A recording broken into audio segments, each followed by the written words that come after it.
If you're a builder, remodeler, trade partner, architect, designer looking to grow your business, expand your network, and learn from some of the best minds in the industry, then you need to be at the Contractor Coalition Summit. It will be held November 6th through 9th in Charlotte, North Carolina, and this is not your typical conference. The Contractor Coalition Summit is built around real conversations, real relationships, and real strategies that you can take back and implement immediately. You'll connect with top-performing contractors from across the country, hear from industry leaders, and gain insights on leadership, operations, sales, marketing, culture, profitability, and AI. Whether you're looking to scale your business, improve your systems, or simply surround yourself with people who are pushing the industry forward, this event is for you. We will see you November 6th through 9th, Charlotte, North Carolina. Go to www.contractorcoalitionsummit.com and register and sign up. As a manufacturer and a brand, we spend a lot of time behind getting people into the trades. It's exciting, it's challenging, it's changing, it's awesome. Well, super excited to be here at the DeWalt Innovation Center, and I'm with Maria Ford. Welcome, Maria. Thanks for having me. Thanks for coming in to see us. This is exciting. This is super exciting. I haven't been here. Last time I was in Baltimore, I think I was 16, 17, which is almost 30 years ago for me. No so it's been a minute. More like 10. More like 10, right? It's been a minute. So Maria Ford, she's the president of commercial and industrial sales for Stanley Black Decker. And it's actually really exciting for me to be here because DeWalt has been in my family for a long time. I grew up in the trades. And one of the comments made, because we're here for, the innovation and seeing all the new product. And, as we were talking off camera, there's so much product and tools and accessories that DeWalt has that we aren't even aware of as a consumer. I know. And it's awesome to have folks like yourself here to really talk about our innovation. We spend an incredible amount of time innovating. A lot of times it's how do we get that message out, right? To our tradespeople, and your help and your influence is so critically important. So we appreciate it. So with, technology, maybe along that angle, how have you seen from a marketing side, it's hard to get in front of the masses. It's hard, especially specialty trades, to see some of the new advancements that you have. What are some of the techniques that you've used to figure out how to get to the end user, for us in the trades to use it? Yeah.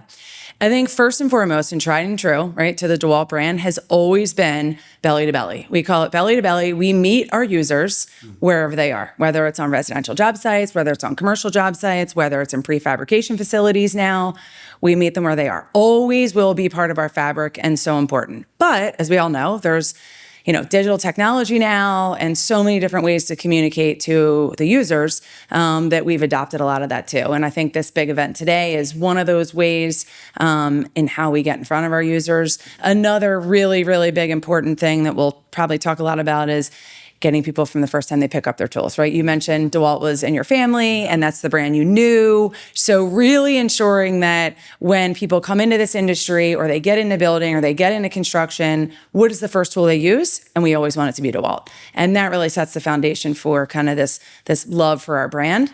And that can be a lot of different ways as well, but it really starts with training and how they enter in. So that's where we spend a lot of our efforts from a marketing perspective. The belly to belly is interesting because I think what's unique about DeWalt, a lot of companies could have innovation for sake of innovation or new product, or maybe it's better profit margin. I mean, there's a lot of reasons why there's product, produced on the market.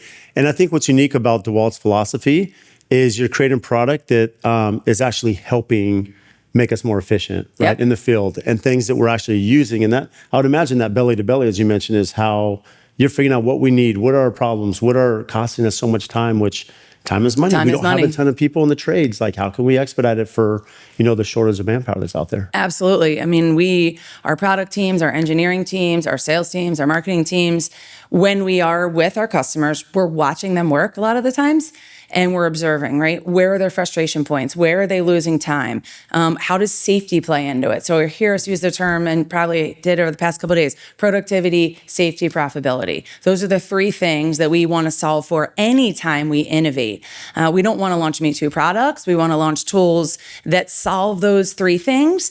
And how we learn about those is simply watching, observing, questioning, listening, answering, in the areas where you're doing the work, on the sites, belly to belly, right? And that's how we develop our tools. And it's so critical to our brand and always has been. What's unique about that, I think, any company, is they're trying to either create a name, they're trying to, the source is they have to create value, right? Yep. And so what's unique is you don't hear a lot that you're trying to create opportunities for companies to be more profitable, right? Yes, there's an investment in tools and technology and so forth, but at the end of the day, you're looking to be more profitable, which means you're going to return, be lifelong customers. And, and that's really the source of what are going to, you're going to have lifelong advocates, people that are in the community of DeWalt that are pushing your brand. Yeah, I mean, you said it, right? Time is money. And especially in a labor market that is constrained, or a skilled labor market that's really constrained, it's so critically important that we address those challenges.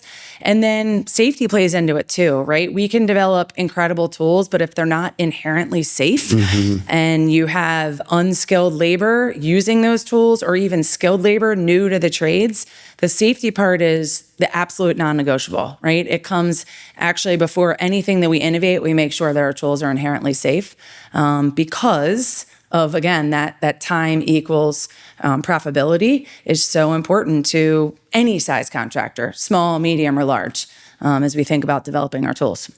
I'm glad you brought that up, because one of the challenges we have, I'm a general contractor back in Scottsdale. Yep. And safety is often overlooked, right? It's easy. It can be careless. It's day to day. You're worried about hitting timelines and deadlines.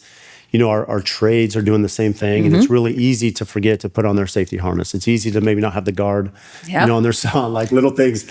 And what's amazing about being here at this event is these tools are incredibly efficient. They are. And yet they're still super safe. I mean, we're in the electrical area, and some of the tools that I'm like, I was mentioning, I wish I had these 30 years ago when I actually had. Let me guess, the cable stripper probably being one. Because I'm using like razor 100%. blade. And how many times did I nick my finger or have a gash? My brother, actually, who's in the trades, he has a steel company. And in high school, he was like one of the top pole vaulters. He pole vaulted in college, and he had a injury from doing electrical, right? From razor blade, which now with the DeWalt tool, you're not going to have that. I mean, most sites nowadays have done away with knives and blades, right, from that. But we often hear, when we mention the word safety, right, a lot of guys and ladies on site go, that's going to slow me down. You're right. I don't want to use it, right? Two-handed bandsaw, no thank you. But what we say is, when we develop these, they are never meant to slow you down. They are just meant to make you safer, right? And actually keep the job going. When you start to do the analysis and the cost analysis of, you have a guy that gets hurt, then you have to file a claim. All these things add up. They slow down jobs. They sometimes shut down jobs. And if we can avoid that with these tools, there you go, right? Things keep moving. So it is definitely something that we continue to educate our tradespeople on, is we're not doing it to slow you down. And most of the tools, as you saw, right, they do the exact opposite, actually. They keep you working and keep you safe. What's interesting is, the safety, in my opinion, has two aspects. The personal safety, bodily harm, right? That is going to, whether it's be OSHA, whether it be, insurance and other things, and just the human element, right? If something gets hurt.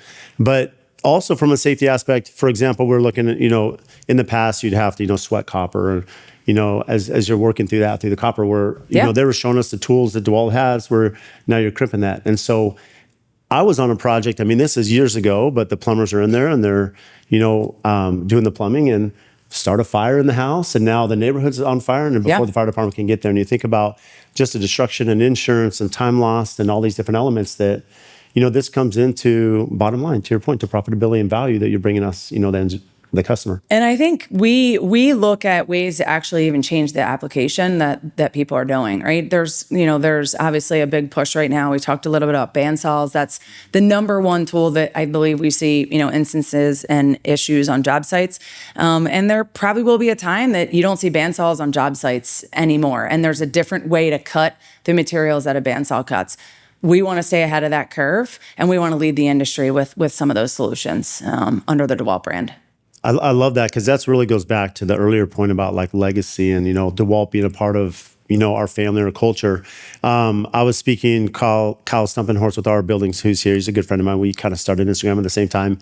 And somehow he was asking me about DeWalt. And I said, it's funny, because I grew up as an electrician, so I'm 14. Yeah. I'm working part-time, and I had saved up enough to buy like my first DeWalt set. Yeah. And here I am, 30 years later here at DeWalt headquarters, trying out, and seeing how advanced, the tools have come. But, again, it's been such a staple, and it's for this reason, right? You're continuing to look at ways to benefit us, and hence the reason we're here. And we're, just proud to be associated with that brand. That's awesome. Well, I mean, you remember, right? You remember when you made money, your own money, and you bought that first special thing. And that's where the word pride comes in. I think when we talk about our brand, there's a lot of pride behind it. We just celebrated 100 years a couple years ago, and we know that the pride that comes into buying your first set. We also know that not everybody has the ability to do that, and it's a big reason why we believe in giving back too. We talked a little bit about that earlier with our brand and helping those people maybe that can't buy that first combo kit or can't buy their first bag of tools.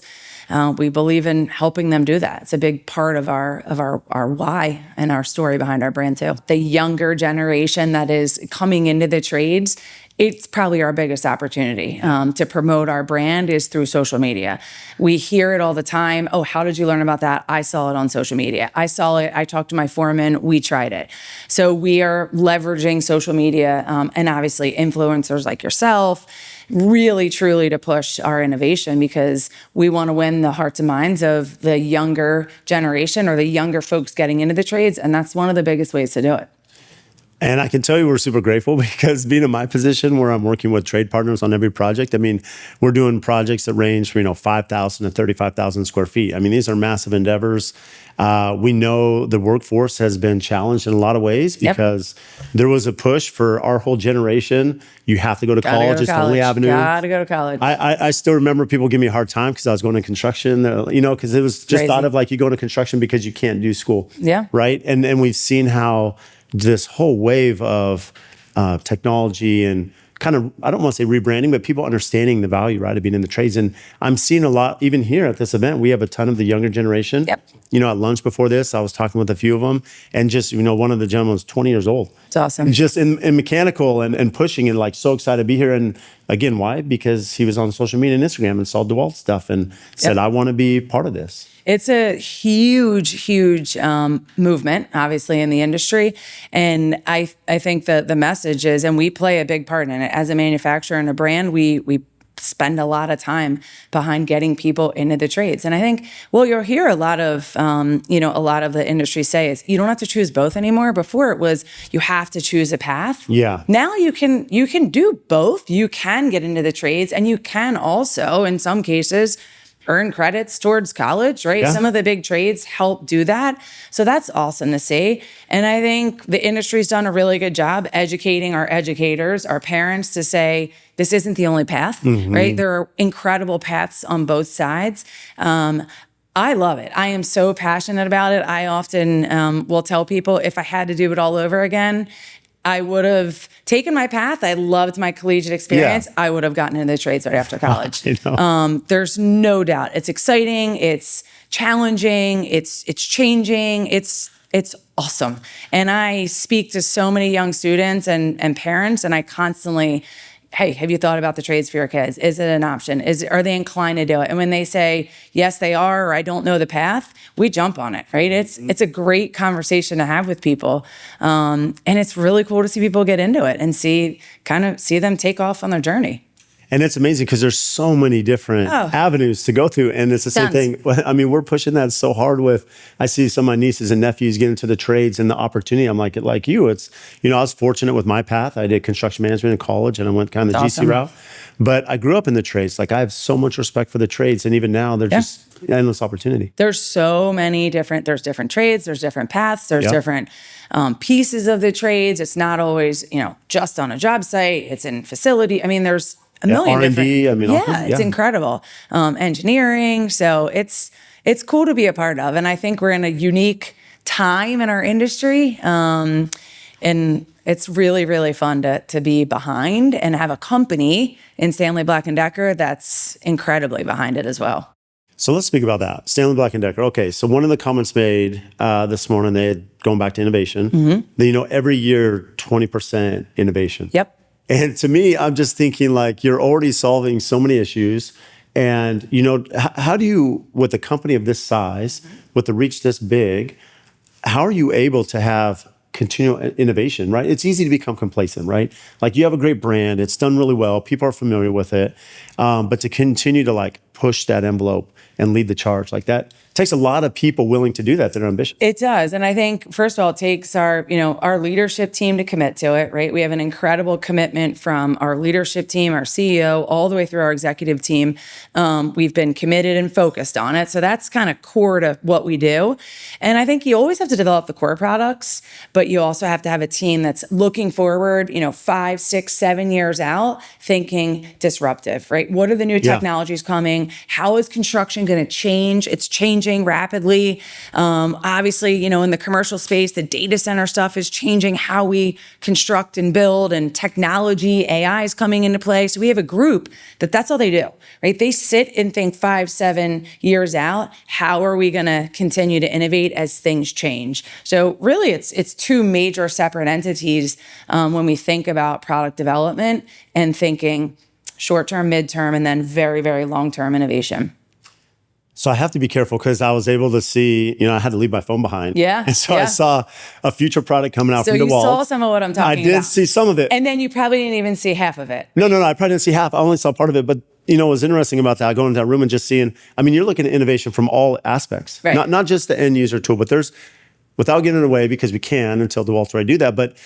But this takes time. Yes. Who is it that's behind the scenes thinking of, like what we saw today, that's thinking just about ways to make me more efficient, my trades more efficient, right, more organized, right? All these different aspects on the site that, again, you're solving problems down the road that we may not even be thinking about. Yeah, again, I think it comes back to those relationships that we've got with incredible trade partners, and then also our distribution partners that are at the table with us too, that are trying to solve for those trade partners.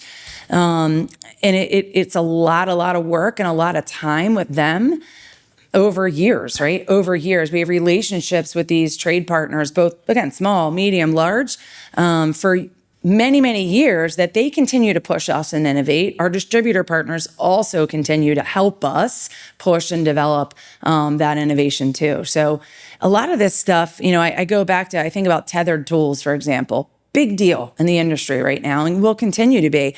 We got pushed by a trade partner years ago around tethered tools, right? And we started that innovation, and we're continuing to innovate it. So these things happen over a long period of time and continue to evolve and mature in the process. I'll be honest. Of course, technology changes, but I think back early in my career, and I never thought there'd be certain tools I never thought could be battery operated. Absolutely. Always, right? Honestly, always. So today we were, we were looking at finish nailers, right? Yeah. Finish guns. Yeah. And I'm like, is there a CO2 cartridge? No, there's not. It's our DeWalt technology that's working on battery. Have you seen just that advancement in batteries now that everything is universal between DeWalt, and you're using these massive power tools? Yep. And now I don't have to have a hose. I don't have to have an extension cord, which makes things so much safer again and easier. Yeah. I think PowerShift is probably the best example of that. We're talking gas-powered products, things like core drills, rammers, screeds, major tools. Grinders, that now are being run off batteries that, by the way, are able to be used between tools, right? And one system. It's incredible. The battery technology, to your point, right? 20 years ago, it was like, I'm never giving up my corded drill. I don't even see corded drills on job sites anymore, right? But now we're talking, how do we get rid of gas? How do we get rid of air hoses? We have pushed that envelope so hard with systems like PowerShift, our new atomic grinders, and we're going to keep looking for how do we expand into different areas like that with batteries. There's no end in sight, right? Essentially, most companies will tell you, if we had our way, we would be able and love to do without things like gas and all cords. And that's what we want. We want a cordless, a cordless job site, essentially. We want to electrify the job site. Well, just as you look at just that aspect alone, one, you have noise, right? A lot of times we're building with neighbors. Noise, gas, you name it, pollution.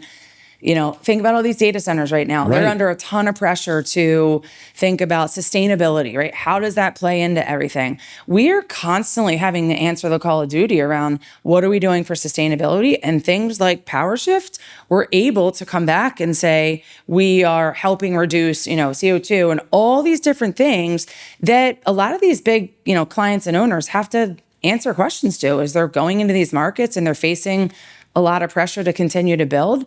That's a big conversation that I don't think a lot of people realize as well. And our tools can help solve some of those challenges.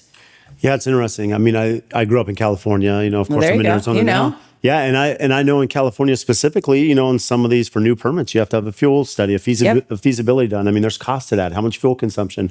And they're speaking specifically about generators and compressors and things you're running. And this is solving a lot of that, on the field. And again, for us, I'll look at Arizona specifically in the summer.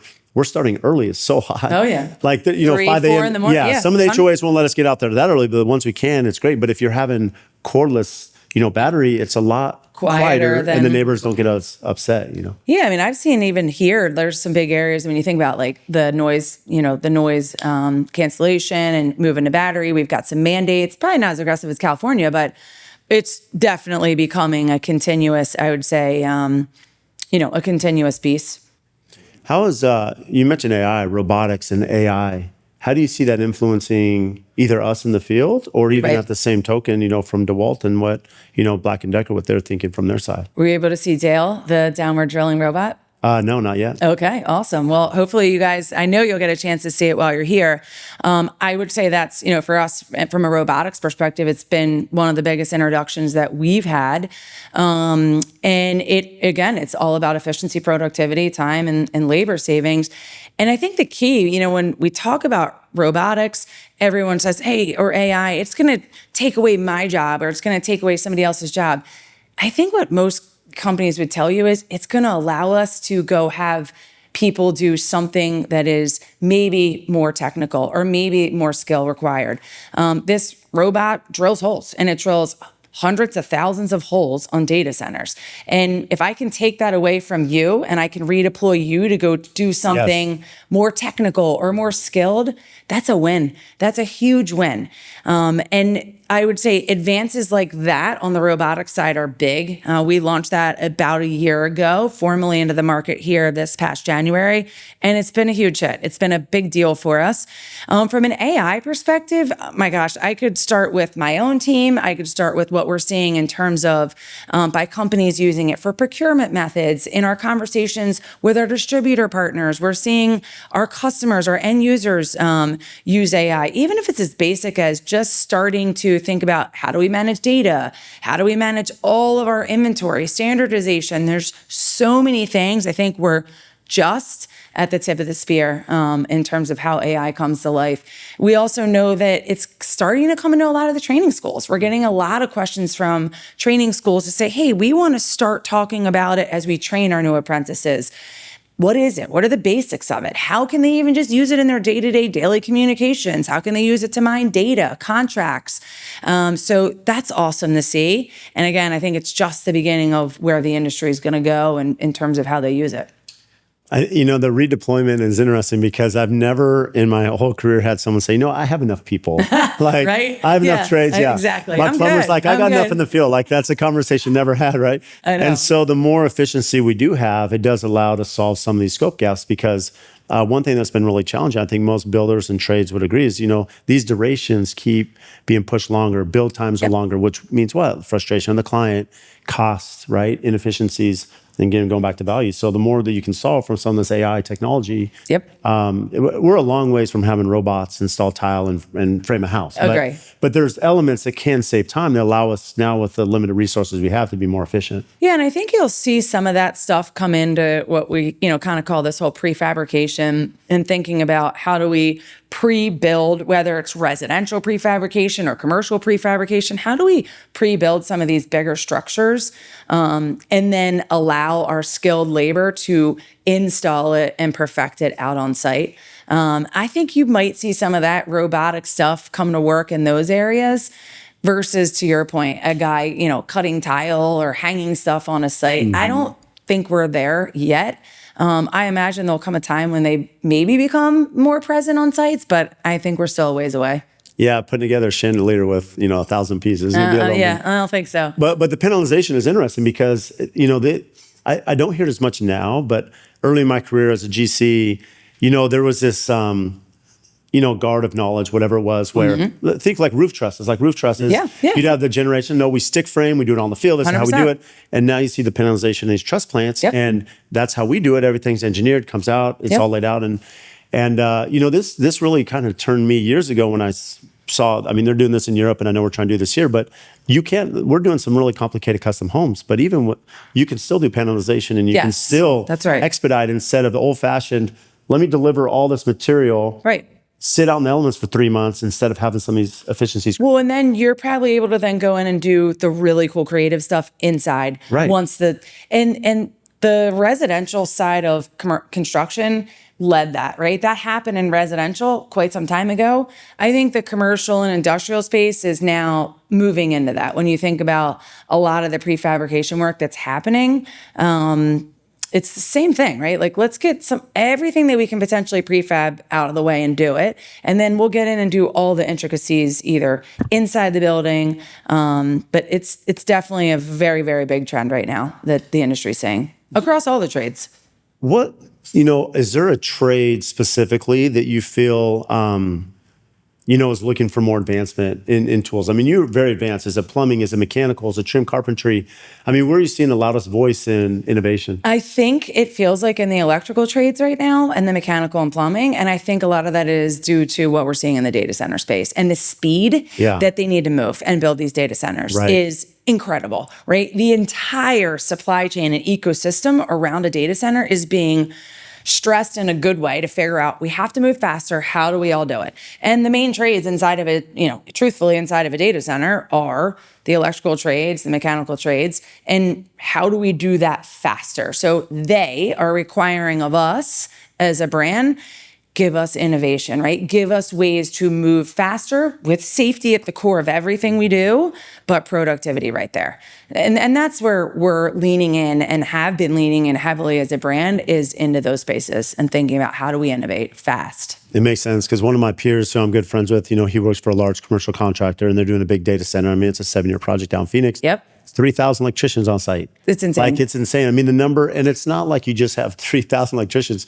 We have a lot of other construction in Phoenix, right? This is a huge demand, which puts other resources or other buildings or construction or renovation, on hold because of this. So if you can expedite that, it doesn't mean that all of a sudden we have 500. No. We only need 2,500 people. Well, those 500 electricians can be on other projects. We have plenty of work. Yeah, redeployed, go to other markets. Hi, Marie. I think as we sidetrack this a little bit, you've been 3 decades almost with Stanley Black Decker, sales intern to your role now, leadership. How's that changed? Your journey through the company? Yeah, it's been 28 years this past June. I started as an intern. Look, I think the first part of my career, I watched, I learned, I had incredible mentors. And I've had the awesome ability to work for great leaders. And you in your early part of your career, you're not leading, right? You're learning about the company, and then when you get to that middle point of your career, you're going into more of a position of influence. And then I would say the past 10 years have really been about being a leader and ensuring that all the folks that are coming through this organization get to spend 30 years here, right? That's my why. My why is that I hope that all of the folks that are here that are younger than me in their journey, I hope they get to spend 30 years here. And I hope they get to have the experience I've had. And that's what keeps me here. And it's why I want to continue to be here. So my last 10 years have really been about making this a company that can be around for, another 100 years and can provide people, quite frankly, the experience that I've had. Not every day is perfect, right? Not every day is perfect, but obviously to stay somewhere for 28 years, and I have a lot of friends that I work with. There's a large handful of us that are still here after that many years. It tells you something about this place and this company. So what's different? And before you answer, think about that, because what's unique, I think there's very few brands, especially in this day and age when you see turnover, retention, you see people moving. And again, not people don't always move because of poor culture or limits of growth. It could be, family dynamics. It could be, new territories, money. There's so many things, right, that go into your lifestyle. What's unique to the culture? Because I've seen this at Kohler. I've seen this at Sub-Zero, right? I've seen this, with a few other brands where people are there for a really long time. And here DeWalt's doing the same thing. I mean, I think you got to go back to the heritage of the brand. We talked a little bit about it, I think, earlier today when, this brand's been around for 100+ years, and Raymond DeWalt came to work, every single day, and was so passionate about this brand. And that is so important to all of us that have been here for such a long time.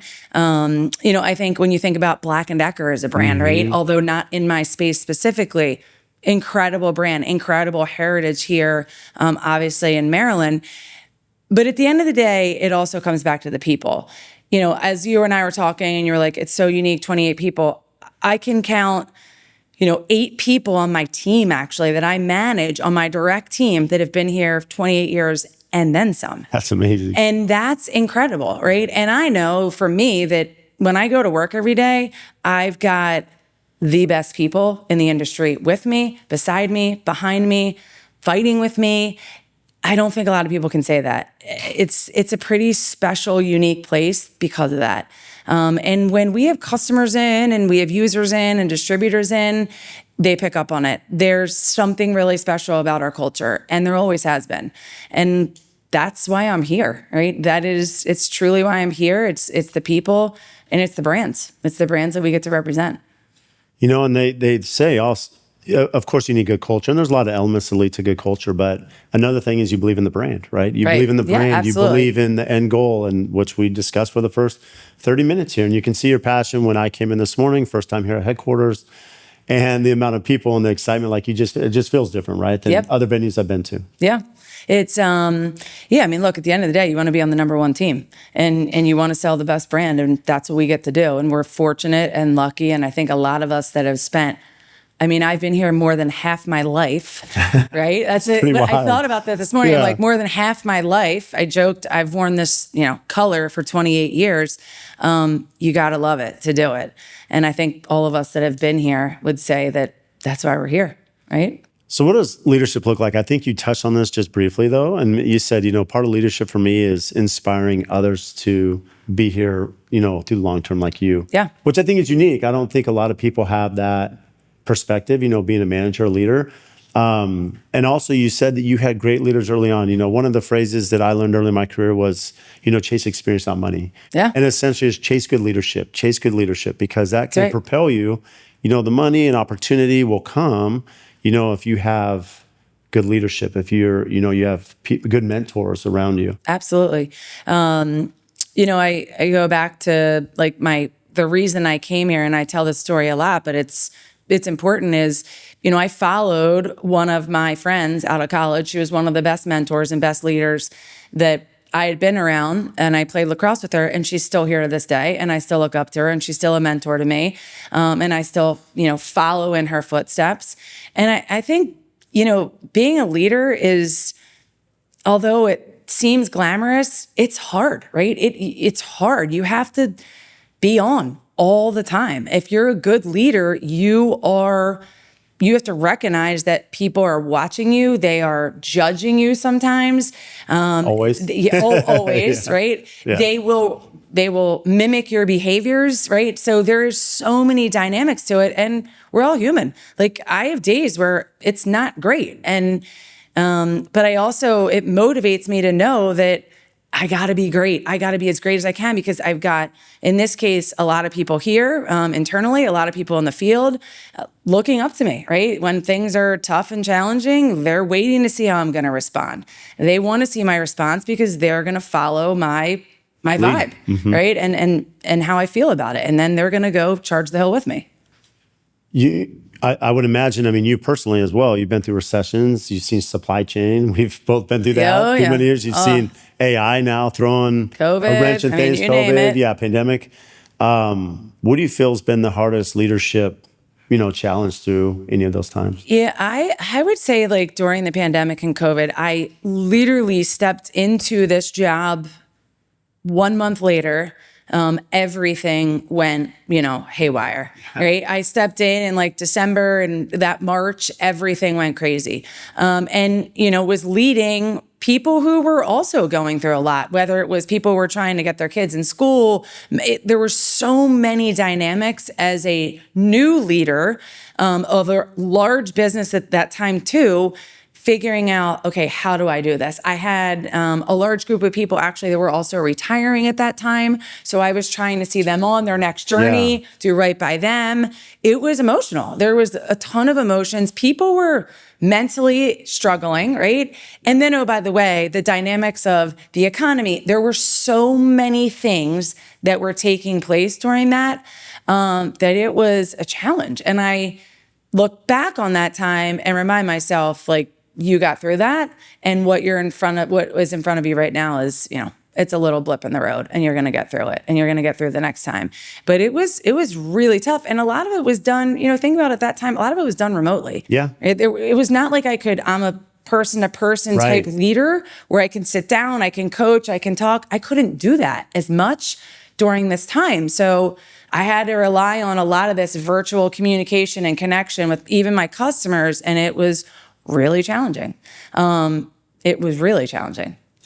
COVID was interesting because, again, you're dealing with that aspect, right? You have the management side, you have people working remote, like all that. You have us in the field. Construction didn't stop. Didn't stop. So didn't stop. A lot of my peers, they're at home, they're having, clean their garage, catching up on things, going to the gym, whatever. And we didn't stop. Didn't stop. And yet we had a hard time, material, tools, all these things, right? How is that for you from supply chain? I mean, you have manufacturing, you have product, huge demands, and then limited resources, kind of balancing all these. Yeah, I mean, I mentioned the other side of the pandemic was that piece, right? It was our customers needed things, and they, that was a huge frustration that we worked through. Our whole industry did, and that was a big challenge, trying to figure out how are we going to get this stuff. I mean, so and I remember our construction workers were like, we're still working, we're not stopping. We had employees that didn't feel safe going. I mean, it was this entire ball of wax to manage through, right? To keep things going because things didn't stop. It was. I tend to try to forget it, but on the tough days, I remind myself that I got through it, and hopefully it never goes back to anything like that again. How has, now as you look 2026, how has that been from recruitment, right, of people that want to join the brand and, be part of the DeWalt family? Yeah, I would tell you that, one of my leaders and I were just talking, and the amount of people that have been raising their hand to come back to Stanley Black Decker. Who had left at some point? Or? Yeah, who had left either, 10 years ago, to your point. Maybe they had a family obligation, or they, things changed. Their spouse was moving. They moved out of town. They had a different opportunity. The amount of people that have seen the vibe, the energy, the continued focus on our brands, our culture, that are saying, hey, I want back in, it's incredible. And it tells you've got something special, that you've continued to have something special. And to me, it's a great sign. And look, I always say, we're very selective, right? I applaud the people that have stayed here through the good and the bad and the tough times. And there's value in that loyalty. Yeah, right. I really reward that loyalty. It's awesome to get fresh talent in and new talent and different perspectives. And we do when we get a ton of external people from different parts of the industry, which has been great. As we talked earlier, we are continuing to invest. So we've got a lot of new people coming onto my team. It's the third year in a row we've heavily invested in the space. So I welcome the diversity, and I love all the folks from different parts of the industry. But at the same time, when people leave and they decide, hey, maybe I'll come back, I can be a little more selective. Yeah, I can be a little selective on maybe who's coming back and who's not. So you mentioned your team's growing, your division. What's the focus right now? The focus is in our space is really heavily centered around what we call demand generation, heavily in these kind of mega projects, and what we're seeing on, I would say, the whole ecosystem around the data centers and AI. And it touches every part of commercial construction, right? It touches everything from the job is being built to the prefabrication to the maintenance, you name it, they're all seeing an uptick from that. We're also seeing, a lot of spend in healthcare right now as the population continues to age. Healthcare is a big area for us. Private sector, whether it's sports, all these, big facilities that are being built, colleges, private, professional sports, a lot of stadiums. So there's a lot going on in the industry and a lot of great things. Obviously, our focus on specific trades too has been wonderful. And that's where a lot of our product investments going, right? It's mechanical, it's plumbing, it's electrical, concrete, interior finishing, really making sure we're going deep in those trades and wide when we think about our innovation and our belly-to-belly interaction. So that's where the focus is. A huge opportunity for us as well is really around our what we call construction technology, and our anchoring systems are big. When you think about these big infrastructures that are being built, our anchoring, our design and layout and construction technology play a huge part, although not always seen. We always think about tools and accessories. Right. Yeah. They're a big part of where we're seeing our success right now as well in a lot of this building. Well, I noticed that, because a lot of us, for me, I'm very familiar with DeWalt. Yeah. That's all I have in my garage. And I'm not just saying this as shameless plug, like that's legit before, my relationship started here. But something that's unique is like just the accessories and tools and hardware and everything else. A lot of it I saw here. And I bet you're unaware that we had a lot of anchoring systems. No, I didn't know all the anchoring systems and stuff, especially with concrete and commercial. Yeah. My background was commercial before I went into high-end residential. But even the blades, I think they're showing a blade that came out. I'm like, where was this 30 years ago? So, I'm drilling and, and hit a nail or something. That's it goes right through it. Yeah, exactly. Right? That's why you're here. And I'm core drilling before you'd have to like pry out, as you cut the wood, you're like prying it out and this just like pops it out. Pops right out. Yeah, it's just all these little innovative things. And to your point, it's time, it's efficiency. That's awesome. So the event's working then because you're seeing everything that you didn't know we had. Well, it's funny. You see, again, going back to marketing, I think you'd appreciate this. Something that I've been a big proponent of is silent salesperson, right?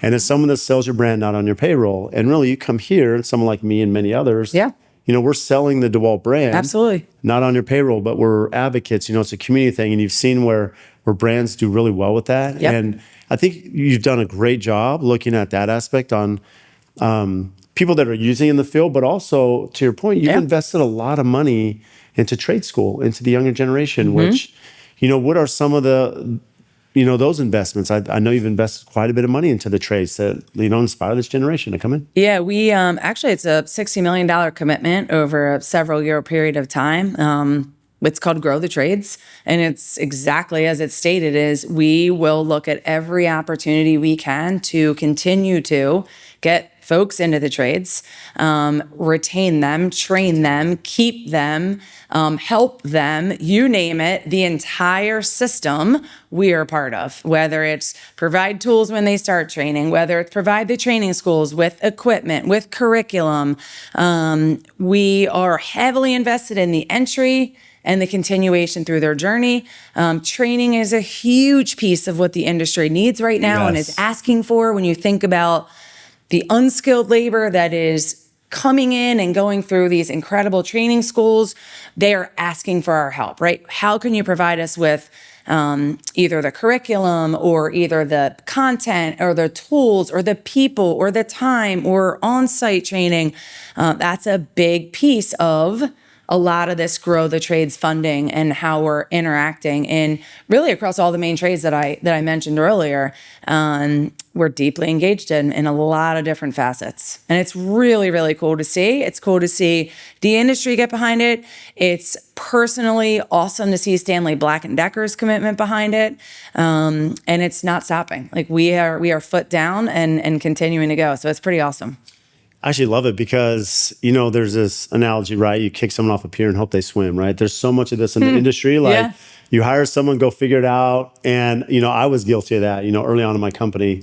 And, at lunch, I was speaking with Spencer and he's like, I went to trade school and I learned about DeWalt and I'm using these tools and became a huge fan. I mean, now he, as an electrician, he's just doing tools. Like he's just working with them and showcasing the public. And you could see, from a young age, again, your investment in the trades or in trade school and, that young generation, you're seeing how that's inspired them, which of course, I'm grateful for because I need them. Yeah. And I think too, there's so many incredible trainers in the industry that either spent a majority of their career in the field and now they want to give back. We work with those folks a lot as well to talk about our innovation, what we're seeing. They help us develop tools. So as they go to train kind of that next generation, they've been a huge voice for us as well in terms of, getting our innovation out there, talking about safety, also, again, helping us develop our tools, right? Thinking about things like, hey, I was an electrician for 30 years, or I was a, pipe fitter for 30 years. These are the things I loved about your tools. These are things I wish you had. Have you thought about this? So those trainers have also been an incredible, incredible source of information, knowledge, and also, I would say, a marketing arm for us. Okay, so you mentioned, oh boy, here we go. If you were going back, of course, you love your path and you're here and have an amazing role. If you were to go back and pick a trade, which one would it be?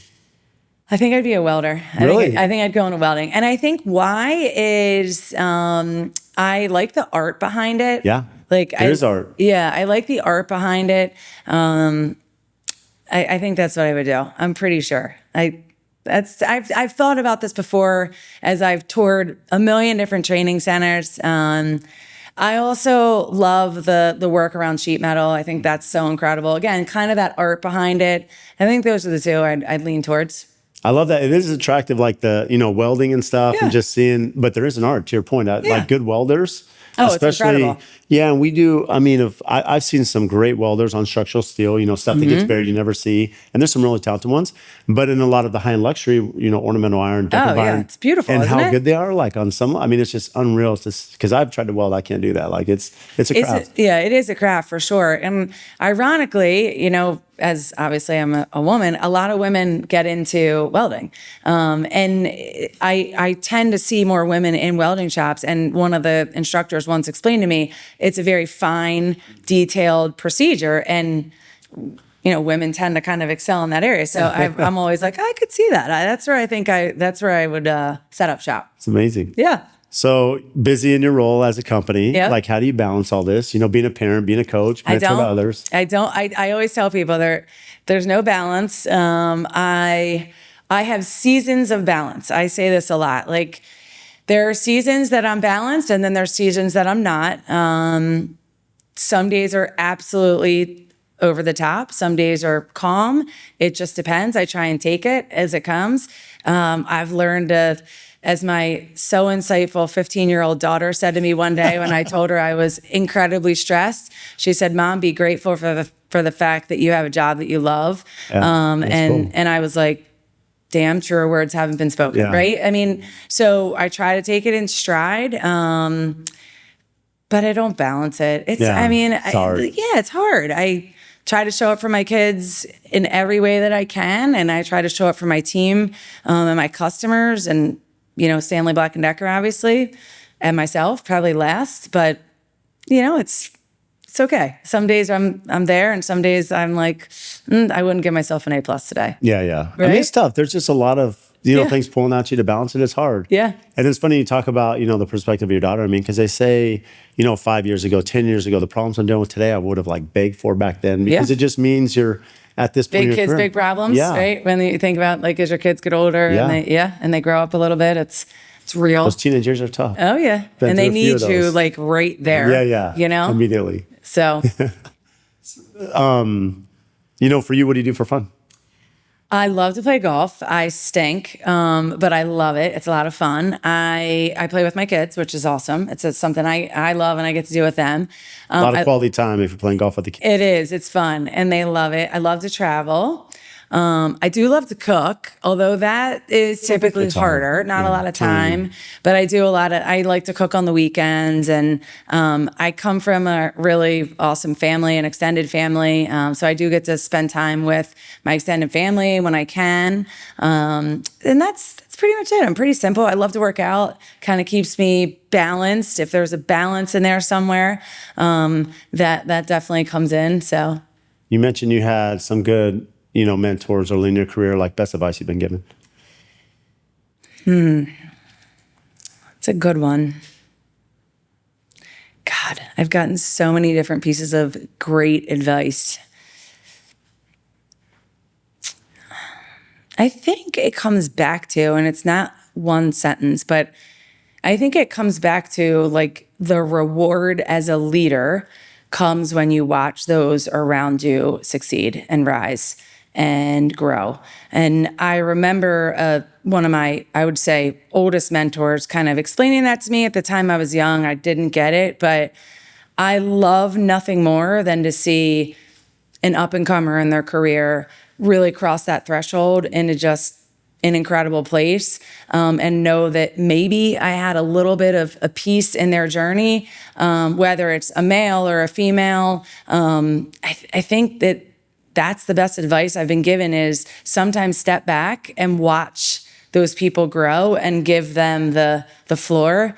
It's really cool. And I think it's one of the best parts of leadership is watching those people get to that point. And let it, like, just sit back and watch it happen is really cool. And I got that advice young. I didn't understand it at the time, but I get it now.